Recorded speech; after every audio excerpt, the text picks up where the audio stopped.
Hello, good evening, and welcome back. So, how is white privilege working out? It doesn't seem to exist. What a shocker.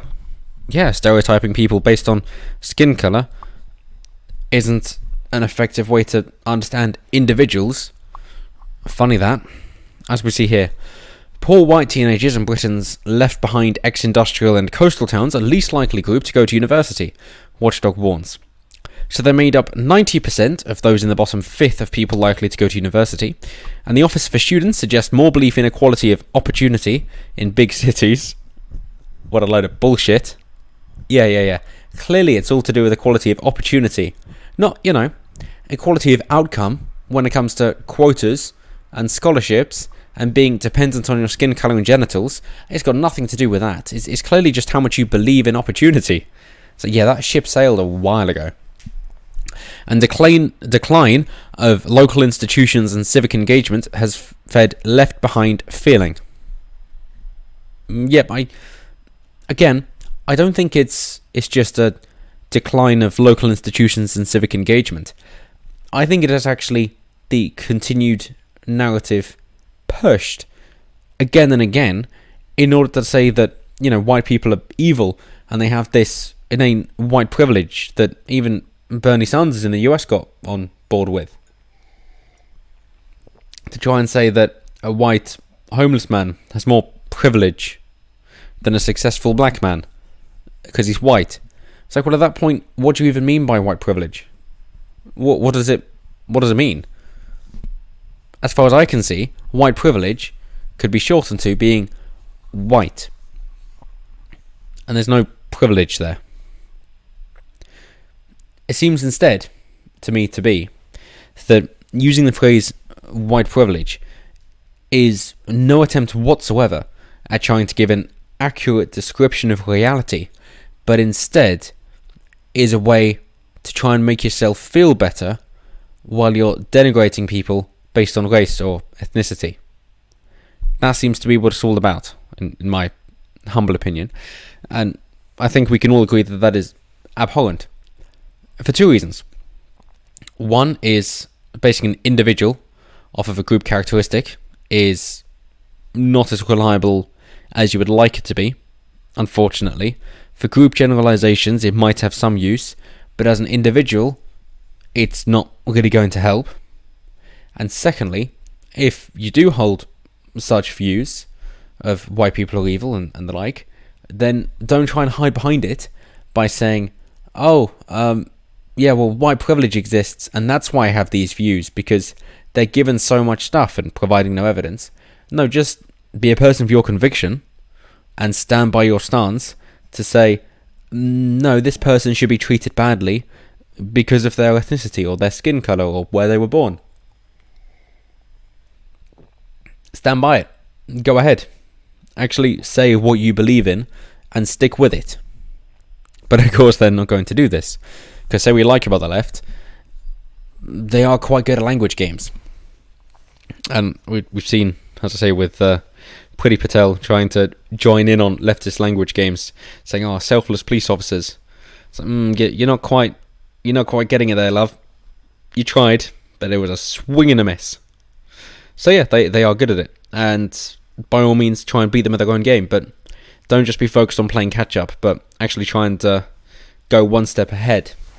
And with that in mind, I think there's a great opportunity here in going one step ahead. So, sure, the Office for Students has been saying that these indigenous Brits, and let's call them indigenous Brits, they're not, white British. It's like, again, that's just trying to shoehorn in ethnicity or skin colour, rather. It is, not ethnicity, it's trying to shoehorn in skin colour. Let's not. Let's go with indigenous Brits. Let's actually be clear with our speech. So, yeah, but they're trying to say that these indigenous Brits have been left behind because they're not going to university. Maybe. Possibly. However, the state of universities at the moment, and I've covered quite a few examples on this channel in the past, suggests to me that is not somewhere where you really want to go. And the amalgamation of courses and professors or doctors teaching those courses makes me think that they're also skewing in a lot of politics that is not integral to the course whatsoever, and is instead just trying to get them to justify their own political beliefs, of trying to square the circle of how can a plumber be earning more than me because I'm an academic and clearly very clever because loads of these people say so, but this person just works with their hands and tubes and water, without of course realizing that a plumber's job is essential, whereas an academic of gender studies is detrimental. And so they're just trying to, persuade themselves while so-called teaching students. So there are other options. The most popular one to go to is, of course, an apprenticeship, which is just that you can actually have a job below minimum wage. Yeah, I know. Funny that, isn't it? That there's kind of acknowledgement there that a minimum wage hurts people starting off in life, which has then knock-on ramifications for the rest of their life. But an apprenticeship is a fancy way around being able to work for less than minimum wage, because you're discounting the education you're receiving from them. It's a bullshit way of doing it, and you could save a lot by just getting the government to get the fuck out, by not bothering with the minimum wage, but that's a discussion for another time. But that is one example where they then garner work experience. Another is, instead of an apprenticeship per se, is by going with online resources in order to better themselves, learn how to conduct themselves in job interviews, and start their way on the corporate ladder through that. That you don't need a degree, you just need to know how to speak, and I've said many times that I definitely recommend sales in order to get started on this. Even if you think that's a bit slimy, then by all means, win the trust of your clients and do it differently. You'll be very successful for it. You'll work through referrals. That'll work for you. And then those skills and that job experience will help you to get another job which you believe in more so. And the education in terms of, even if it's a STEM subject, for example, and they want the qualifications, I could almost guarantee you that by picking up a lower paid job and proving yourself and just chipping in as and when will be just as effective, and you're not going to have the 40 grand worth of debt. Because, of course, it was Nietzsche that said that he was a why can overcome any how. And that's true. That you go to university as an extension of your childhood for the cost of your adulthood because you do not trust yourself in order to get the work done that you know needs to be done. But if it is significantly important to you, you don't need somebody to tell you what to do. You're going to go hell for leather making sure that you do everything that you can do in order to achieve what is important to you, because you know why you're doing it, and you will find out that how. And it is not going to cost you 9 grand a year starting off. Definitely not. And then you've got that human element, where of course other people, especially if you start in that business and they're looking for promotions, they're going to pick you as somebody that they know and love, because you're, 1 in a million, maybe just 1 in 1,000. But still, that means they got to go through 999 other candidates, and then they would still choose you. They might as well just choose you and hire internally. It makes a lot more sense for them and for you, and they'll feel better seeing you be happy because they know you. So that's definitely a better way to do it. Definitely. So I would say there is a silver lining to this, or it might be a gift in disguise. That as long as you can get the message out that university is not the only way for a better career or a better enjoyment of life, then there are definitely other options. Because of course, hey, why not, not even try on a corporate ladder or going for a career? Just start your own business straight off. By all means, work dead-end jobs in order to save up enough. Do that. And then make your own way. Of course, social media is a very popular way to start that because it's intangible and easy to grow exponentially. Again, it comes back to sales. But nonetheless, you can start your own business on just a few £100, which might take you a year to save up to £1,000. Sure. But if you're 18, you save up £1,000 over a year and you're 19, and then you put that into a business venture. I know a guy who's now got a turnover of 7 million 5 years later, in his early 30s. But you can do that, and he just flips furniture. You can do that without a university degree, and that is what is missing. It seems to be that the old narrative of the black neighbourhoods, of course, being dismissed and looked over and just expecting to fail, is now being repeated, but in the indigenous Brit neighbourhoods. That they're just passed over and nobody thinks anything of them. Well, that might be the case. That might be true, and nobody thinks anything of them. But it is not for anybody else to think anything of you. It really is for you. Because life is going to give you what you deserve. It's not going to give you what you want. It's going to give you what you actually bloody earn. So if there is something that you want, then understand that and go after that.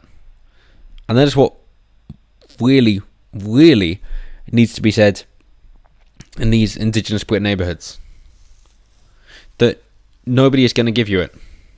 And especially now, where, being white means being evil, that they're definitely not going to give it to you. However, if you can face these hardships early on in life, understand nobody's going to look out for you, and nobody gives a shit about you other than yourself, then you're going to have to develop those skills early on. So when you face hardship later on, not really going to faze you. Of course, as Dr. Randabakam pointed out a few years ago now, that this seems to be the case. That they'll make things harder for boys, for indigenous British boys, and that will put off the majority of them. So the majority of them will fail. However, there will be a slim minority, by luck or genetics or whatever the fuck it is, that will see people, putting them down, denigrating them, and not be pushed down, and not accept no for an answer, and instead think, no, I'm actually going to prove you wrong. I'm going to make something worthwhile, and I'm going to take these experiences that you've given me, of bullying me, of trying to make me feel like shit, and that I won't achieve anything. I'm going to hold on to them for my lifetime, and prove you all wrong. And then I'm going to open up a successful chain of pubs and hotels with your name, Mr. Weatherspoon. But that does happen. And then what's the response of that? Oh, the top performers are men, therefore we must make it even harder for boys. So, yeah, you're not helping achieve your own cause, and instead you're just making life a lot harder for every boy and ruining the lives of most. But that's it from me. So let me know what you guys think down below. Do you think that this is actually a blessing in disguise? That we know that the army is no longer interested in white working class boys. We know, yeah. Indigenous Brits, they're not fussed. What do they want now? They want women, trans, Muslims, and gays, and will spend several £1 million in adverts trying to recruit them. So the army's not interested. No. But although we're not going as isolationist as I would like, and I'm sure you would like as well, following Brexit, we're really not, that it's just a culture war. It's language games, and it's just getting that message out there and being understood by the underserved communities, as they say, to say that no one's going to serve you, and that sucks. That's a shame. But the harder the battle, the sweeter the victory, and the more difficulties you have to go through, the more you know that you've earned what you've come out with. And because of your lived experiences, it doesn't matter what other people say to try and denigrate you and to say it came easy, because you know that it hasn't. And that also means when something comes around, like a national lockdown or an unforeseen virus, it's going to affect you, sure. You're going to be knocked for a loop. No worries. Because you've faced these difficulties before. You've bounced back and you've adapted. And it's just another one of those. You've made it through that, you'll make it through this. But that's it for me, so let me know what you guys think down below. Always intrigued to hear what you guys have to say, and as always, until next time, have a good one.